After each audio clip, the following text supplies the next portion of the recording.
thank you so much for joining me today. And Wonderful. It's a pleasure to be here. Thank you. yes, yes. And let's start with some of the basics. What is your name? Where are you from? What do you do? What's your role? Wonderful. My name is Amy Simon Hopwood. I'm from Bergen County, originally from Wisconsin, but have now lived in New Jersey longer than I lived in Wisconsin. I am the Associate Curator of Decorative Arts at the Newark Museum of Art, and I'm also the Juror and Project Manager for the 2021 New Jersey Arts Annual Revision and Respond. Tell me a little bit more about Revision and Respond. What inspired the title? How many artists are featured? Where are they from? The upcoming exhibition has the title Revision and Respond. It's an annual juried exhibition open to all New Jersey artists and is sponsored every year by the New Jersey State Council on the Arts. The title and theme, Revision and Respond, were inspired by the impact of the events of the past several years, the pandemic, economic distress, the murder of George Floyd, and too many others, the reckoning with systemic racism, and all the related upheavals on people's lives. So we wanted to ask, how have all of these events impact the artists and their vision of the world? We have 14 of the 21 New Jersey counties represented. Great. And what can people expect to see at this exhibition? People can expect to see 50 works, including painting, collage, found object assemblages, works on paper, photographs, ceramics, textiles, metalwork, sculpture, and video. So we have a little bit of everything. The works will be installed in our special exhibition gallery, and visitors will be able to engage with the works, and we're developing an interactive component that encourages people to respond to the work and record their kind of emotions. There's so much emotion involved in the visitor's experience as well as the artist. Well, that's fantastic that it's interactive. I love that aspect. There's always this idea of people coming to see the art and hear it, in the case of the video, but we want them to be able to really give a response. Obviously, we want them to walk away and leave the museum thinking about the art, but a way to really record it while they're at the museum. And that rolls into my next question too. What do you hope people will walk away with after seeing this exhibition? Right. So we hope people walk away from the exhibition with a sense of all the emotion embedded both in the visitor's experience of the past several years and to understand or at least encounter the artist's vision of how they brought their lived experience and the events of the past year and created their artwork and expressed their vision. And also just really would like the visitor to walk away with the idea of the power of the arts in general and specifically arts in New Jersey. Fantastic. So tell us a little bit about the Newark Museum of Art. What is its mission? What role does it play in the surrounding community and beyond? So the Newark Museum of Art's mission is to welcome everyone with inclusive experiences that spark curiosity and foster community. We really want to make room for people to wonder through the exhibitions of artwork and objects, through programs for families, adults, and school groups, or through providing space and support for community-related projects. And we really are stressing that the museum is of the community, whether the international, regional, or local community of art lovers, and also fans of creativity, or by being a partner to Newark community projects. Recent examples, in this past year, we were involved with helping to distribute about 10,000 masks to the Newark community. And also we partnered with Project Ready in the fall for voter registration. So really both inside and outside the museum. That is fantastic. Every museum should do that. You are a model for doing that. That is fantastic. Thank you. We're really trying. That's our goal. How has the museum adapted to the pandemic? You mentioned a little bit that there's a little bit of that virtual element and handing out masks and such. So yes, the museum has adapted to the pandemic by reimagining its role. We'd always been interested in community and collecting art locally and nationally, but really in the past year, we have pivoted to moving our programs from in-person to virtual, becoming a museum without walls, and continuing to connect with adults, young people, children, families, both locally and around the globe.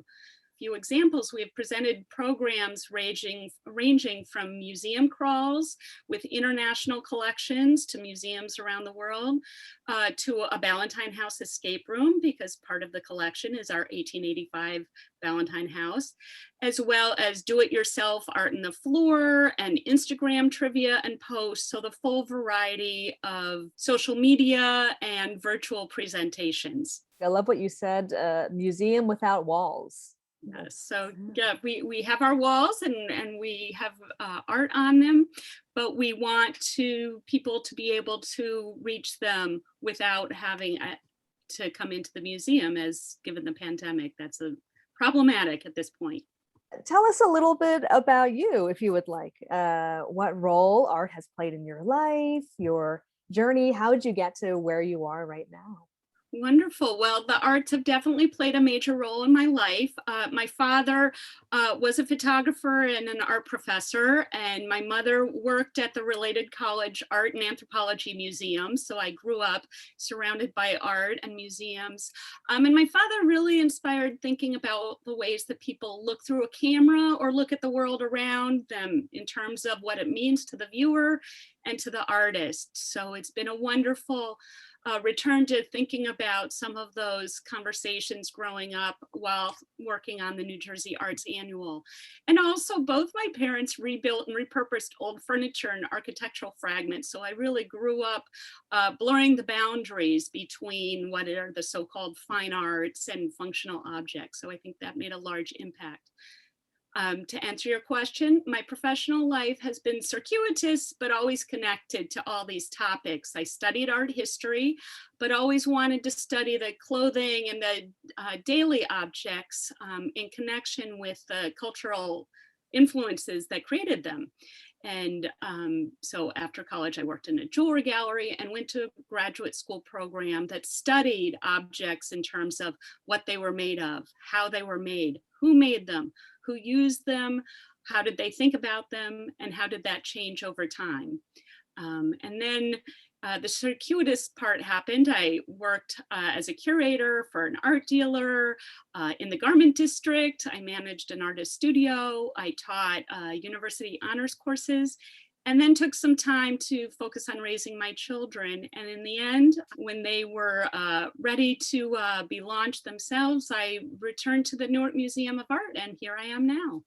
I can definitely see where your parents' influences come into play. Every child should have some opportunity to, interface with the arts. Right. And I think that's one thing that we do so much of at the Newark Museum of Art, both before the pandemic and now with our virtual programs, is creating opportunities for children, adults, anyone in between to think about these bigger pictures rather than saying, well, there's one way to look at art or there's one group of art that you should look at, but to think about that art is all around us and everyone has their personal vision.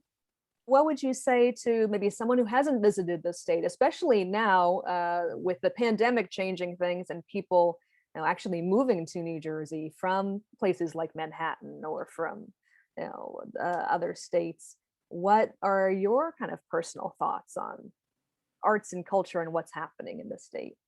Well, I definitely think that the arts and culture of New Jersey are vibrant and diverse. To those skeptics who believe that New Jersey is a cultural wasteland, I would suggest that they take off their blinders and question their own definition of a wasteland. There is so much art and so many powerful artists in New Jersey, including, as we've had conversations over the past year and before, artists of color and LGBTQ artists who have not always been recognized. And so all artists from all backgrounds, all perspectives, all media should be heard and seen and represented.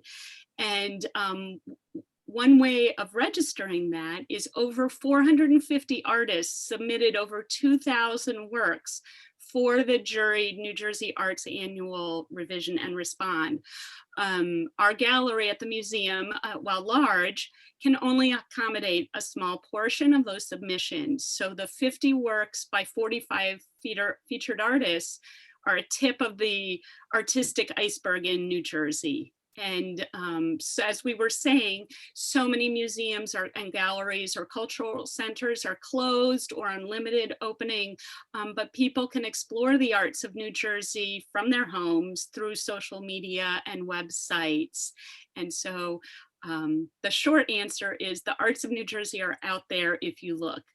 Yes, absolutely. And finally, how can people connect with the Newark Museum of Art? We have a website, which is always changing, www.newarkmuseumart.org. And we also have social media, Instagram, Facebook, Twitter, all of the above. And so please look for us there and do watch our website and the social media, hashtag NMOA and hashtag NMOA at home for posts and activities and information about our exhibitions, tours of the exhibitions online, programs, classes, our collection, and information about the reopening later this year. So stay tuned and keep watching.